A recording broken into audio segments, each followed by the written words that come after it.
Today we're going to playtest and set up some Abbott brand practice chanter reeds. Stay tuned.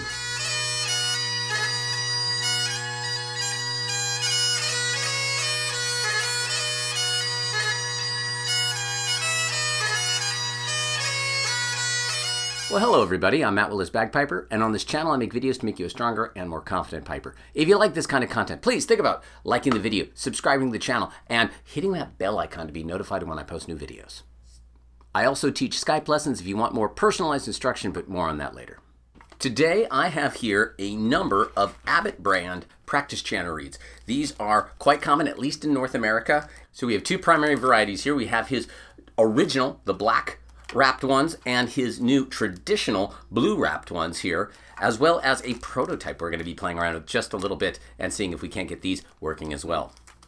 The original Abbott reed was designed around the Gibson practice chanter. I had a Gibson practice chanter for a number of years and actually had an Abbott going in it, but I found over the years it's also worked well in my McClellan practice chanter. Now McClellan no longer making practice chanters. Don't bug McClellan about getting one, even though this thing is gorgeous. I love this thing.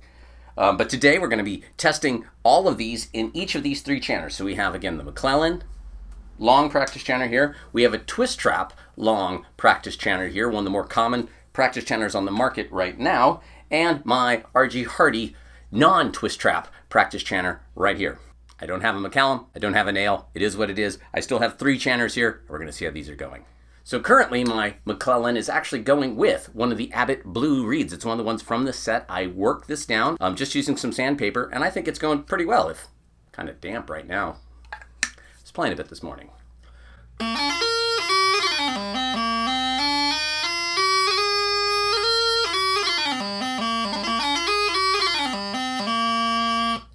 So that's a worked in blue Abbott reed, and at the moment in my R.G. Hardy, I have a Fraser red reed here.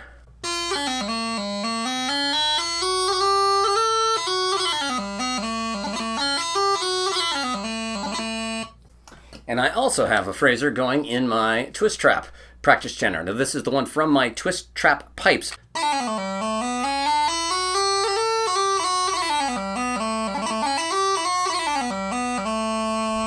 But we're going to see how all these do with various Abbott reeds in them. So first we're going to take just one of these black original reeds and we're going to stick it right here in my McClellan. This is going to be unworked in. So I have some 320 grit sandpaper here that we're going to be using. Abbott himself recommends 220. I like a little bit finer, so I might have to work it a little bit more, but 220, 320, whatever it takes. Nothing rougher than 220 though. And for those that aren't aware, the lower the number, the coarser the sandpaper. So brand new, original Abbott reed.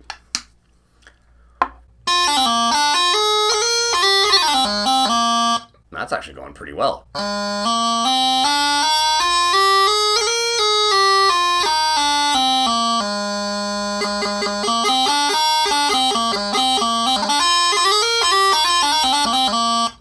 Takes a little bit of breath, but that's actually going quite nice. Let's try that very same reed in the twist trap. Ooh, that's got kind of a nice sound to it.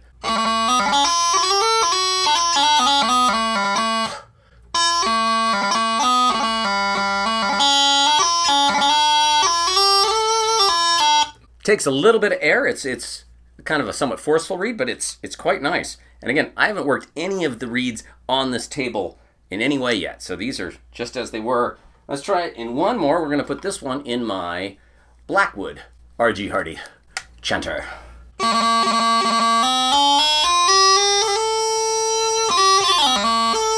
So you can tell a bit flat on that one. I'm going to see if maybe I can just sink it slightly more. Yeah, I can't quite get it in tune on the Blackwood chanter. So this one, actually, I don't want to work at all. It's going really quite well. Let's go on to original reed number 2. We'll do them in the opposite order because I already got this one here. So again, Blackwood R.G. Hardy chanter.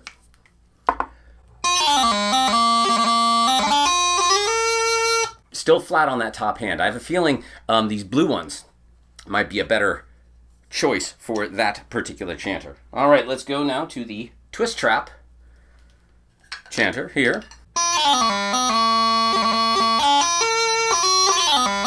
This one's even a little nicer. It's not quite as shrill as the other one, so right from the workshop, it's playing pretty well.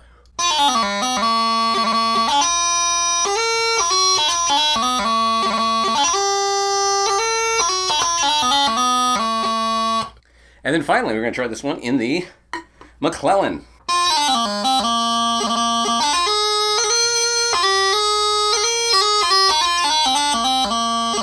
I think for the McClellan, I would go ahead and probably sand it a bit.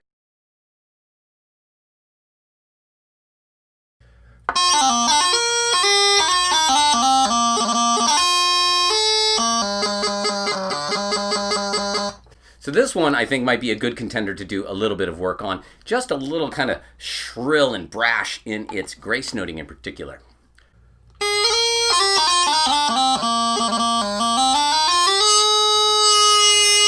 See, that's that sound that you can sometimes get out of these reeds.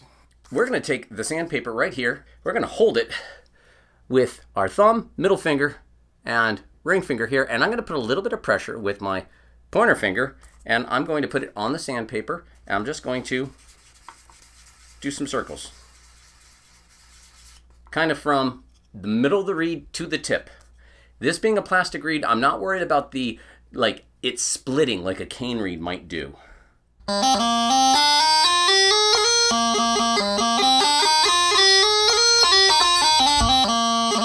We're going to work it just a little bit more and see if we can mellow out that sound just a bit more.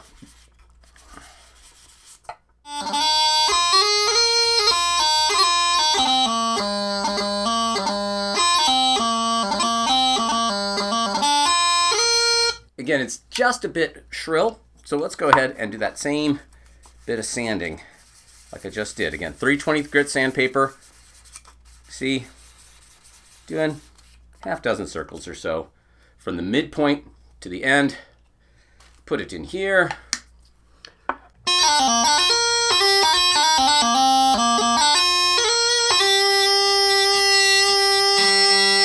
It still has that kind of brash, shrill sound, especially back off your pressure. So I'm going to take just a little bit more off. And this is 3/20 grit, so it's fairly fine. It's not removing a ton of plastic. And these Abbotts are made with quite thick plastic, at least the original ones here.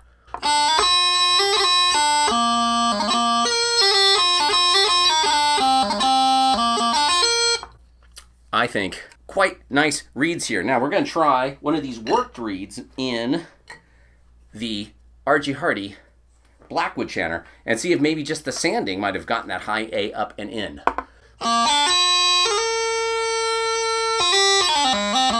So I don't think these original reeds are a terribly good fit for the Blackwood chanter, though interestingly enough in the twist trap I think we've been having a little bit more luck. So now same reed, twist trap chanter.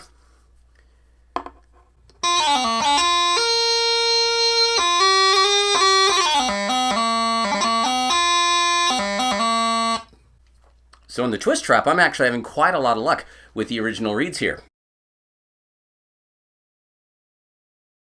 Let's move on to his now traditional reed.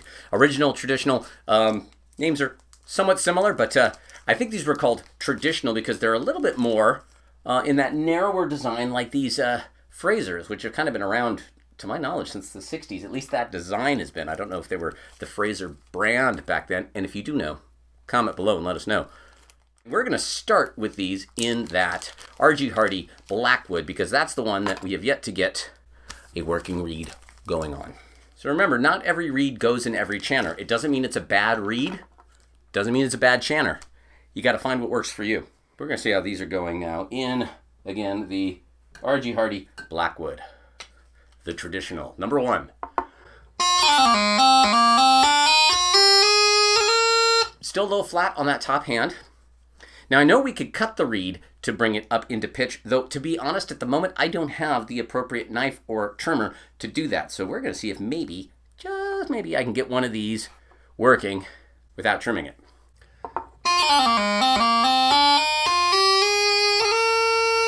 Let me see if I can get it just a little deeper. Where I'm finding it's actually kind of running into the reed is actually on the wrapping itself. I might cut a little of that off and see if I could sink it a little deeper.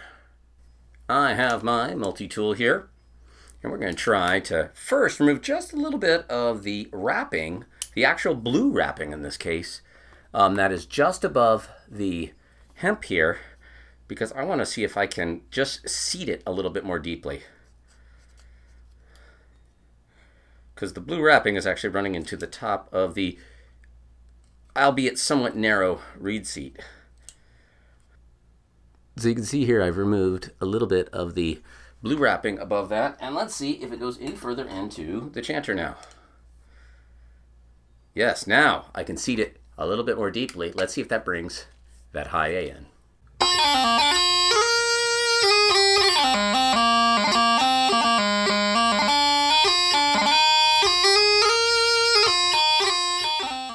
Now the other thing you can do to sharpen the reed is actually cut the reed a little bit, and then you'll need to work the end of it a little bit to make sure it's nice and sharp.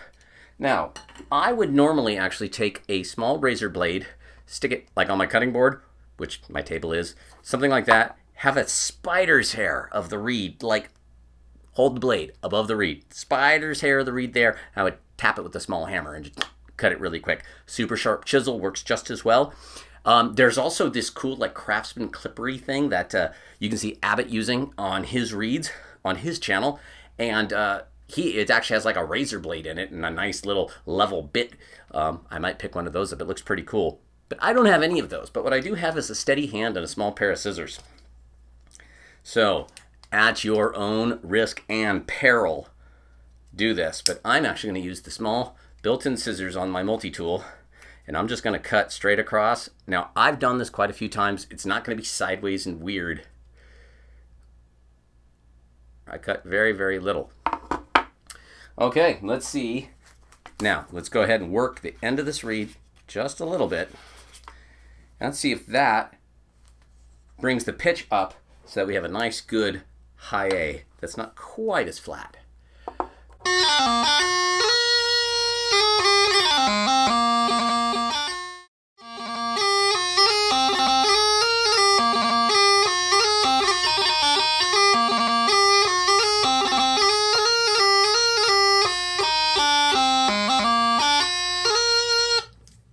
That's working pretty well right there.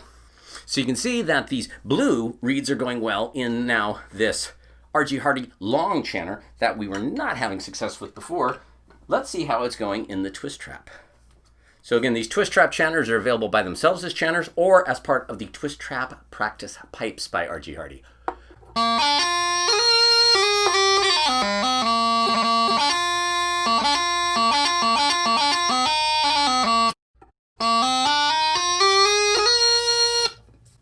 If anything, it's a little shrill. It's a little too high-pitched on the high A. Let's try just one of the regular ones in here.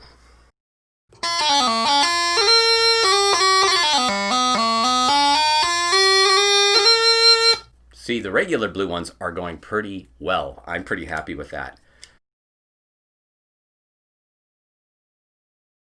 He is working also on these yellow ones. These are not available yet, so this is a little bit of a sneak peek of what might be available. Let's just see how they go.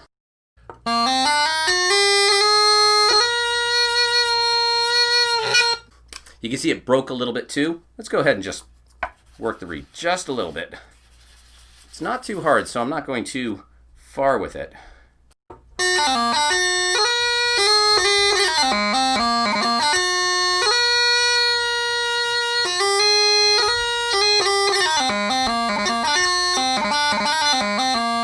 Now let's see how it's doing in the Blackwood R.G. Hardie chanter. I think it needs a little bit more work. It still has just a little bit of that kind of sound to it.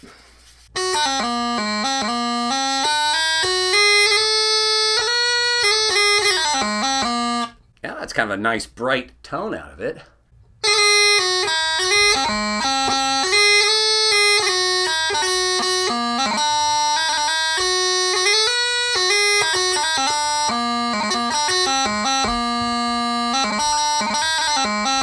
But it's not too hard either. That's a good strength.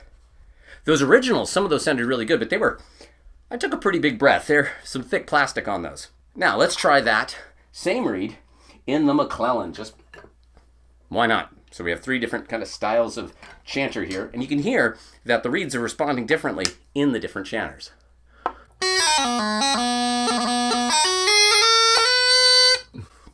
Definitely a little sharp in this one. I'm actually going to rework the string on this just a little bit so that we can have a little bit more right around the base, have it seat out a little further, and see if that brings it in. So as you pull the reed out, of course, we're going to be flattening the whole chanter, but to the top hand a larger degree. And as we sink it, it's going to sharpen the whole chanter, but again, it's going to sharpen the top hand to a larger degree. And that's because as you adjust the height of the reed, the ratio of that adjustment to the top holes is greater than the ratio of that to the bottom holes. So.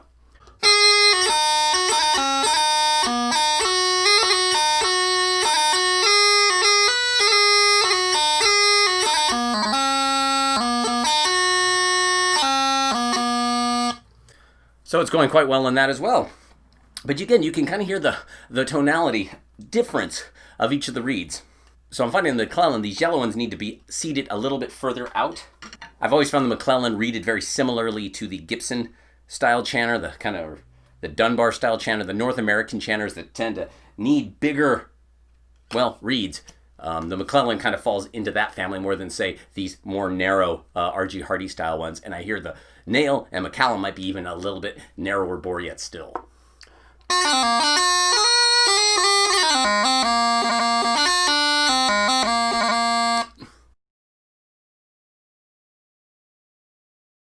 Now, the one thing for this twist trap chanter that I want to check before we're done is we're going to do just a couple of each of these again, and we're going to check them against the tuner. Because on the twist trap pipes in particular, this is meant to be around concert A, and I do want to see if any of these are coming in and around 440.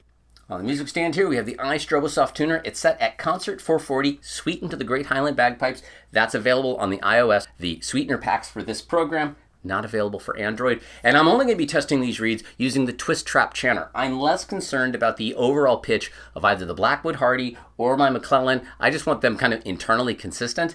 But for this one, I want to see if one of these reeds might be able to replace the Fraser it comes with, just to, I don't know, have some variety. So we're starting with one of these yellow prototype reeds, and we're going to see what it looks like. So that one's coming in at B flat. It says A sharp. It's a really nice B flat, but B flat. So that is not concert A. Now with this one right here, we're going to try all of them real quick. That is still sharp of concert A. It's coming in, you can see it was moving down, but it was still saying A sharp. So let's move on to some of these blue ones and see if any of them, the traditional, bring this twist trap in to around 440.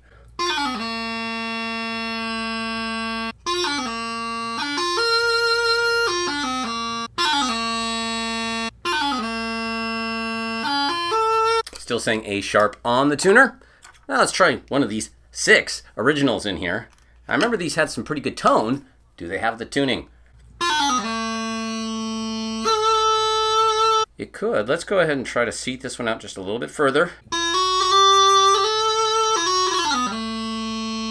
It should be 220. It was coming in at 223-ish. So that's just the first. Let's keep going.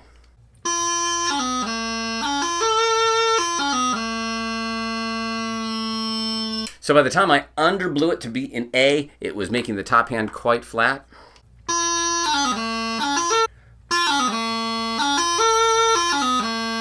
So this is the Fraser reed that it had from the factory.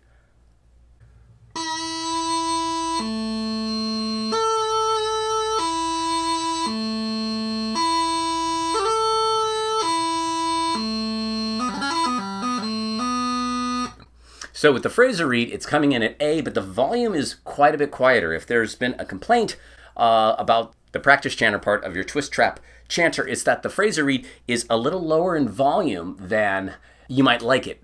You have 3 Fraser reeds in one of those, and they're all approximately the same volume. So it'd be nice if the chanter maybe cut through a little bit more. Now that said, I'm not seeing why you couldn't necessarily go with one of these and maybe even bring it into concert B flat rather than concert A, which is lower. A is more useful for playing for other people, don't get me wrong, but you could get these in B flat, and I bet you could get those drones working just fine in B flat as well. So that's an experiment for another day though. So I really enjoyed the tone of many of these reeds in this twist trap, but as this experiment shows, none of them were quite bringing it in. But again, these are a prototype. If we work these out and get one of these working and getting a good, clear concert A out of it, there'll be another video. And if that happens, you'll see a card up there. So I look forward to working with Mr. Greg Abbott on perfecting these yellow reeds and maybe getting them down in pitch for these twist trap chanters. Well, there you go, everybody. There were 3 different practice chanters and 2 primary different types of Abbott reeds. There's original black wrapped one and his newer traditional blue wrapped one, as well as a bit of a prototype here again with these yellow wrapped ones. We're going to keep working on these, see what we can get happening with those, as well as talking about how to work them down using, in my case, some 320 grit sandpaper, though 220 grit works just fine as well. I wouldn't go coarser than that, and much finer than 320. You're probably going to have to work the reed a little longer, and I don't know if that's necessary either. We also talked about how clipping the reed, and I just used a pair of scissors. I don't necessarily recommend that, but if you have another way of clipping it, but shortening the reed can bring the pitch up, especially if just the top hand is just a little bit sour, a little bit flatter than you might like it. Well, thank you so much for watching, everybody. If you got something out of the video, please think about giving it a like, subscribing to the channel, and hitting that bell icon to be notified of future videos. If you wanted to go the extra mile, I also have a Patreon where as little as $1 a month goes a really long way to helping support the channel. You'll see a list of names scrolling up or down, I think it's up, of some fine folks that contribute monthly to the channel here, and I appreciate it so much. I'd love to add your name to this list and keep this going. I also give Skype and online lessons. If you want more personalized instruction, go ahead and head over to www.mattpiper.com or email me at the address you see there, and we'll get you going. I'm working with folks from all over the planet. I hope to work with you soon. I also have a Command Your Bagpipe line of merchandise here. This happens to be the water bottle, but there's t-shirts and hats and lots of other stuff. Check it out. Link to the merch store below. All right, everybody, I'm Matt Willis Bagpiper. Until next time, cheers.